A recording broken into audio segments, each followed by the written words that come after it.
Traditional rulers from the northwest and southwest regions urge separatist fighters to give peace a chance, promising them clemency should they drop their arms and reintegrate the mainstream society. Cameroon brands Anglophone Tundizoa as her pick for the position of Director General of ASECNA, convoying friendly countries to back and propel him at the helm of the Continental Aviation Safety Agency. The coup plotters in Mali pledged democracy after compelling President Ibrahim Boubacar Keïta to resign, saying new elections will be held to replace the deposed president. Those are our top stories. Hello and welcome to the 7:30 News. I am Ben Menopofong.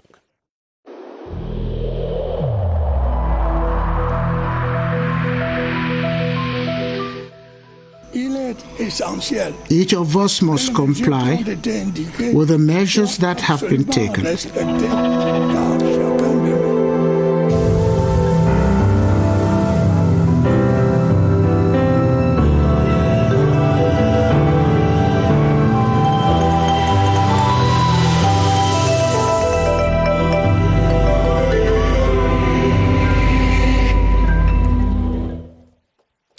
Hello once again and thanks for joining us. We are awfully sorry for the late start of this edition. Traditional rulers from the northwest and southwest regions have pledged to forgive separatist fighters and those who have killed and desecrated the land should they lay down their arms and integrate the mainstream society. The appeasement measure was announced in Yaoundé today during a meeting between the traditional rulers and the Minister of Territorial Administration, Paul Atanganji. The Yaoundé Come Together was convened to reflect on ways of bringing peace in the two regions and having the funds returned to their respective palaces. BrigadeAntiSardinard reports. The Territorial Administration Minister Paul Atanganji meets the traditional rulers from the northwest and southwest on high instructions whose ultimate objective is seeking peace. How do we accompany our funds back to their fondums, their villages? This is a major concern expressed by His Excellency President Paul Biya and His Excellency Prime Minister. The traditional rulers from the two security-troubled regions are ready for compromising concessions for the sake of peace. The funds must forgive those who yesterday harassed them. They must forgive those who desecrated their palaces. And in some cases, some sort of purification has to be done. Through the meeting, I got to understand that government don't want to act like a robust machinery that decides on its own, but wanted to find out from us what it can do to enable us back to our palaces. The meeting that took place in two phases within the context of limiting the spread of coronavirus pandemic was attended by prominent members of government and parliamentarians from the two regions. And a local Cameroonian non-governmental organization known as the Indomitable Patriots today staged a peaceful march to the American Embassy in Yaoundé, pressing for the U.S. government to arrest and repatriate U.S.-based Cameroonians who are sponsoring terrorism back home. The peaceful demonstration started off at the main entrance to the Yaoundé Conference Center and culminated at the foregrounds of the American Embassy in the Gulf neighborhood, with the demonstrators brandishing placards bearing patriotic and anti-terrorist messages and slogans. Ebenezer Akanga reports on the motivation of the patriotic gesture. The peaceful march began at the entrance of the Yaoundé Conference Center with the singing of the national anthem of Cameroon. From there, the participants marched for a distance of more than 1 kilometer to the Embassy of the United States of America in Yaoundé. The march was guided by security forces. The participants in the peaceful march carried placards, some of which read, "No more kidnapping, maiming and killing by Cameroonian-born terrorists residing abroad. Stop the bloodbath in Cameroon. Stop those funding terrorism in Cameroon from your country. And as a friendly country, send back those killing our sons and daughters from your country." While in front of the embassy, the organizers passed across their message. It's more than enough. The killings by people who are comfortable abroad. They are ordering Cameroonians to be killed here, to be beheaded. They stop our children from going to school. They do all the things that we could not imagine. Though no embassy official came out to meet them, they went back convinced that their message has gone through. The Minister of Trade and the Council Support Fund for Mutual Assistance FCA have struck a partnership agreement to push on with the ongoing decentralization process through the promotion of commercial activities in various council areas across the country. By virtue of the agreement, major production basins across Cameroon will be rendered more accessible to buyers so as to ease the commercialization of produce. Clarissa Ray Takang reports on the significance of the twinning event. Making buying and selling in council area markets competitive, yet appealing for both vendors and buyers.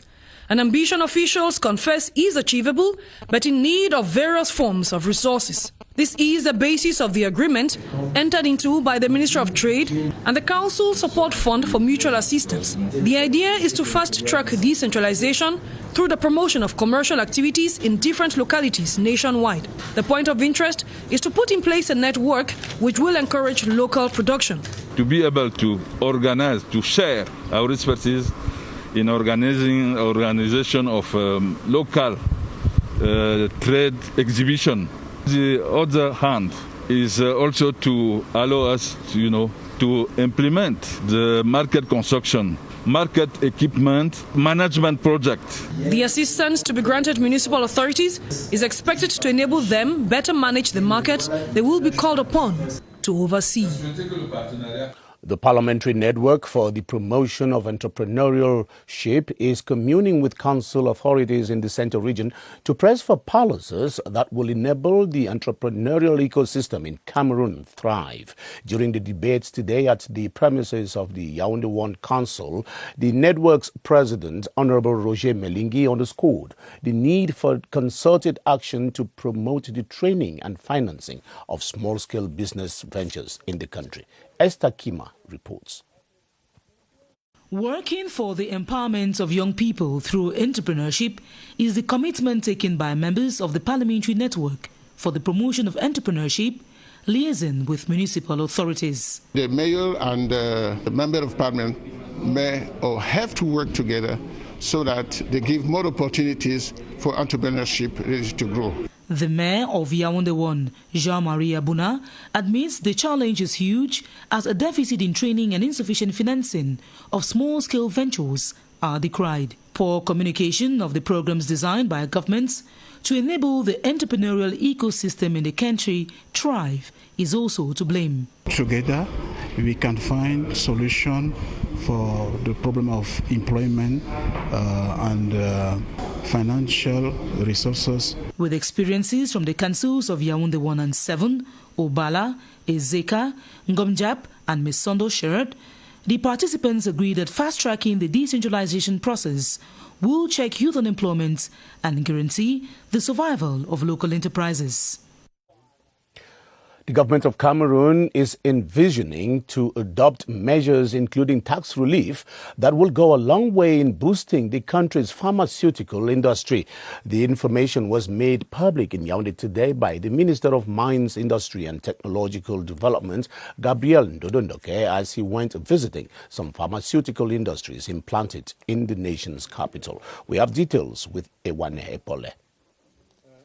The most significant constraints hampering the development of the pharmaceutical industry in Cameroon are the high cost of production and fraudulent drug imports. Our different tax, fiscal, and even for health sector regulation are not adapted to improve and to develop our country. It is in this light that the Minister of Mines, Industry and Technological Development, Gabriel Dodo Ndoke, is visiting pharmaceutical industries to take stock of their situation. They need to be accompanied by the government, and the President of the Republic sent us to come and see. They need to be helped. On his first stopover at the Mvan Pharmaceutical Production Center, the minister reiterated government's commitment to reduce tax paid by the structures in order to boost the production of pharmaceutical industries in the country. Angel Bay Tundizoa is the candidate that Cameroon is branding for the position of Director General of the Agency for Air Safety Navigation in Africa and Madagascar, ASECNA. The civil aviation experts who spent the day of today at the cabinet of the Ministry of External Relations, he accompanied the minister as he held talks with some heads of diplomatic missions in Cameroon. Charles Ebune now reports on the credentials of the Cameroonian candidacy as was presented to the diplomats.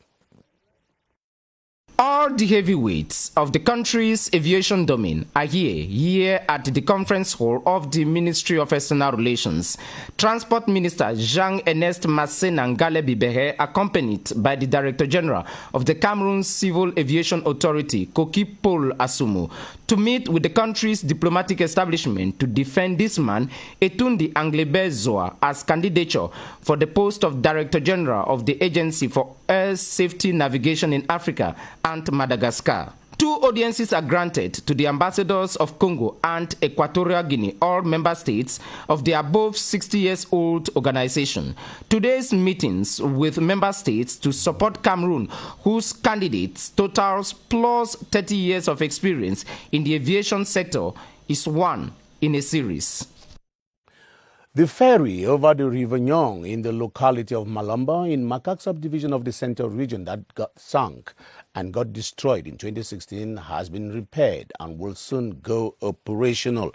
The vessel, it was slotted into the river today so that the repair works could be completed so the vessel can begin work or traffic again before 1 month elapses. Our reporter Joyce Kimbi Fawaju says the vessel is expected to go operational in less than a month's time. 4 years of nightmare crossing over River Nyong by boat after the ferry sank in 2016. Our canton has 9 villages. 9 villages have many peoples who want to go in town, who want to make the business. But hopes are rekindled as the 20-ton capacity ferry is retrieved, repaired and has been slotted back into the waters.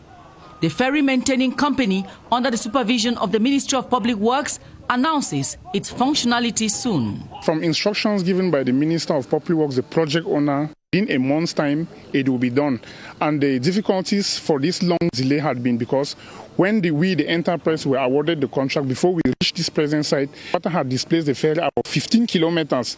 So we took so much time to bring back the ferry. A great relief to the locals. You are very, very satisfied. It's already in the water. Understandably, as the population prepares their divorce with the boat to embrace the comfort of the Malumbo Ferry.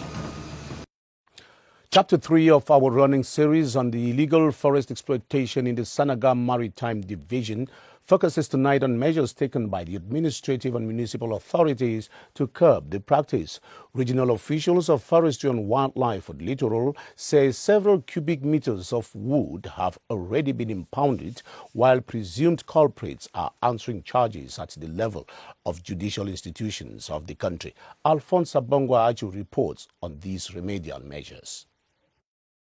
Intensity of the illegality is so alarming to keep authorities indifferent. This justifies the outing of the municipal executive of Ngambet at Putkak to halt these 2 trucks from exiting the village. It is close to 2 weeks now that we impounded the trucks. We have not yet identified the owners and we don't know where the logs of wood are heading. Similarly, the Local Development Association of the area has dispatched a collective of barristers headed by Christian Miquet to see in what ways a litigation can be launched against presumed culprits. The Littoral Regional Delegate for Forestry says his team is abreast with the fire. On the 12th of August, my brigade went to the field and seized wood. We are still exploitation of document. He has to pay at between 200,000 and 1 million. Since 2019, some 5,000 cubic meters of illegally exploited woods in the Sanaga Maritime and Camp divisions have been impounded by the regional delegation of Minfof. The Ministry of Posts and Telecommunications and civil society actors in Cameroon are consulting in Yaoundé on how to promote cybersecurity and raise awareness on the responsible use of social media platforms. The exchange is taking place at a forum on cybersecurity that was opened by the Minister of Communication, René Emmanuel Sadi, in lieu and place of his counterpart of Post and Telecommunications. Yoti Kaleli Songe reports on the stakes of the forum. Like minds assemble to strategize on how to fight cyber criminality and promote the responsible use of social media in Cameroon. The misuse of social media is a real concern in our country today. This was an invention which was praised by the whole world because it permitted that citizens of all the world could be in contact instantly. Making the world a global village whose stability is today threatened by the same technology. People insult other peoples, blackmail, promote the species of hatred and tribalism. In Cameroon, 7.8 million of the estimated 26 million population are internet users. This civil society forum on cybersecurity is therefore crucial given the status quo. Efforts to highlight the theme of the national campaign, Let's All Mobilize for Cybersecurity in Cameroon.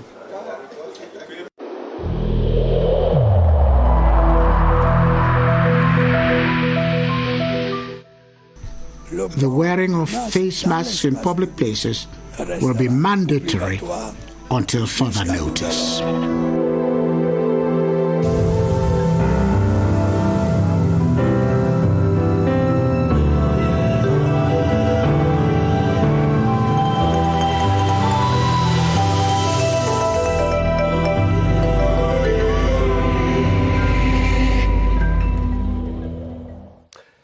It's a little over 7:50 p.m. and it's time for us to hook up with Baldwin Sama, who is standing by at the Public Health Emergencies Operations Center with one of his guests to talk about the management of pregnant women tested positive of COVID-19. Hello, Baldwin Sama. You say COVID-19 positive women can be subject to home management without the risk of infecting others. Is that clear, Baldwin?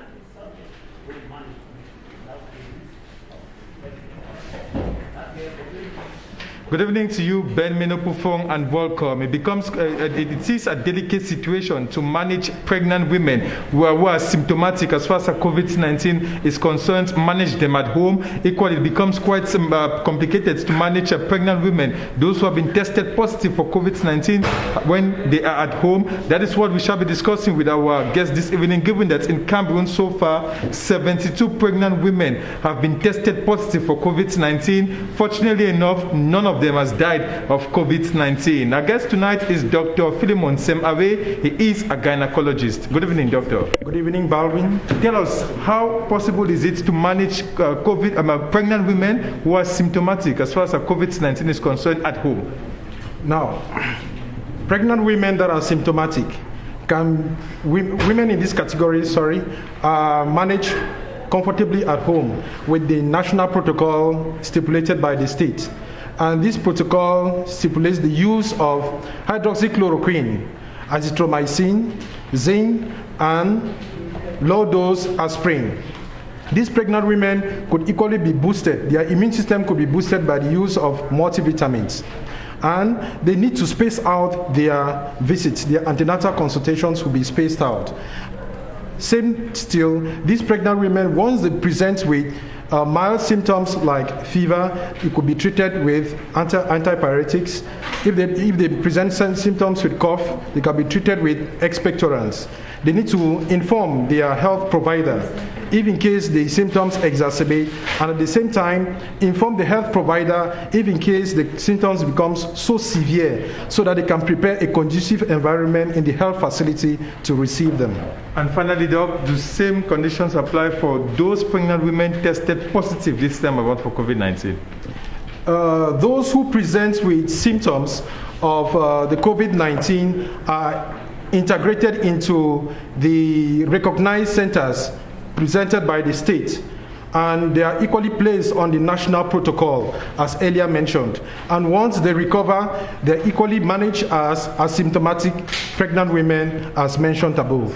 Thank you so much, Dr. Philemon Semave, for being our guest this evening. You are a gynecologist and public health experts. Call on all pregnant women in Cameroon. If you notice any signs or symptoms as far as COVID-19 is concerned, make sure that you have yourself screened for COVID-19, because even when you are infected, it doesn't necessarily mean that you will die, because out of the 72 pregnant women in Cameroon who have been tested positive for COVID-19, the good news is that none of them has died. They are being taken care of by officials of the Ministry of Public Health. Back to you, Ben Menopofon. Thank you very much, Baldwin Sama, for those updates from the Public Health Emergency Operations Center. And you're watching the 7:30 news on the Cameroon Radio Television, the CRTV. We are beaming live from Yaoundé. Dr. Nwana Sama Bernard is the new board chair of the Upper Noon Valley Development Authority, UNVDA, in Dub. He was elected and installed today at the end of an extraordinary board meeting of the rice cultivation outfit in Bamenda that was holding under the auspices of the Minister of Agriculture and Rural Development, Gabriel Mbairobe. As Eric Lamia-Ufo reports from Bamenda, the new board chair's prime task, as assigned him by the minister, will consist in optimizing rice production to meet the 10% target of the government. He has been appointed at a time when the Upper Noon Valley Development Authority, the UNVDA, is grappling with the socio-political crisis. Production has dropped from 18,000 tons since the start of the crisis in 2016 to 11,000 tons of rice in 2020. He has the task of optimizing government's resolve of boosting rice production by 10%. We're going to invite all the rice farmers to try to intensify their production. And at the same time, we're also thinking of extending the production, rice production, by cultivating upland rice. Dr. Nwana Sama Bernard, a holder of a PhD in mining engineering, has served the state in various capacities. Amongst them, one-time permanent secretary of the Chamber of Agriculture, Fisheries, Livestock and Forest, and former director of the Local Materials Promotion Authority, Mipomalo. He takes over from Tikela Kemoin Dudu, who passed away earlier this year. As the fight to mitigate the spread of the COVID-19 pandemic in Cameroon intensifies, managers of children's leisure sports in the capital city are not only using their facilities as amusement ground for the kids, but also as a venue for the propagation of the anti-COVID preventive measures currently in force in the country. As the number of children at these venues keeps swelling during this period of the long vacation, so too are the managers intensifying the barrier measures to rid their premises of any COVID-19 danger. Victor Sega now reports on how holiday makers are distracting themselves at amusement centers while remaining within the ambit of the barrier measures. A timid environment at the Omnisport Children's Playground. Business is still influenced by the COVID-19 pandemic. Management says it is as a result of the restrictions taken for customers flouting the COVID-19 barrier measures. Nobody comes in without a face mask and also without washing their hands. That's why the place is empty, because we send away those who do not comply with the measures imposed. Here at Frankie's Art and Creation, everybody goes through the mandatory check at the entrance. Here we make sure they are checked, we disinfect their hands and try to make them respect the social distancing. We then take time to educate them first on this measure before any other thing. They are not only drilled on the fabrication of art objects, but also on the COVID preventive measures. I learned everything. The barrier measures, like washing my hands, put my mask. The different initiatives are aimed at keeping these areas, which could serve as a breeding ground for the virus, COVID-19 free. There is a waterfall in the West region that many tourists are scrambling to behold. This is the Meche waterfall, a picturesque and extremely exquisite wonder of nature. This mythical waterfall that drops from a height of about 40 meters is both a tourist destination and a sacred place for the local people, as you say, Ngo Henry, as we continue our series on the discovery of Cameroon's tourist endowments.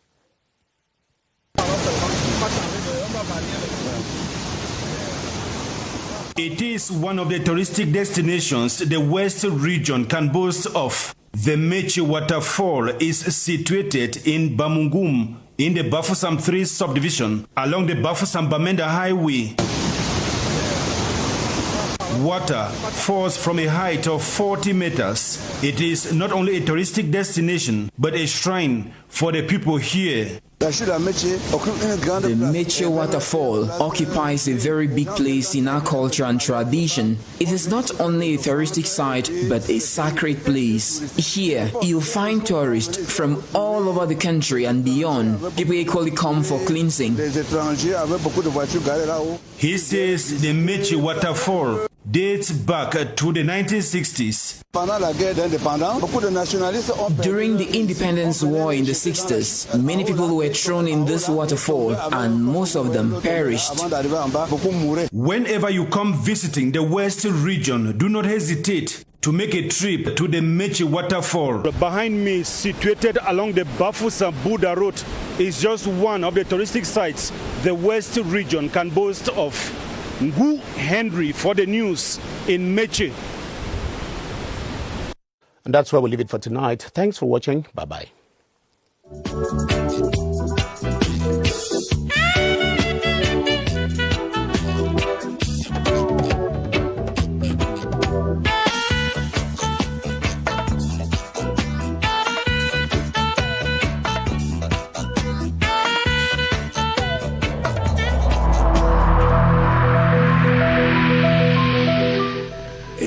In this connection, we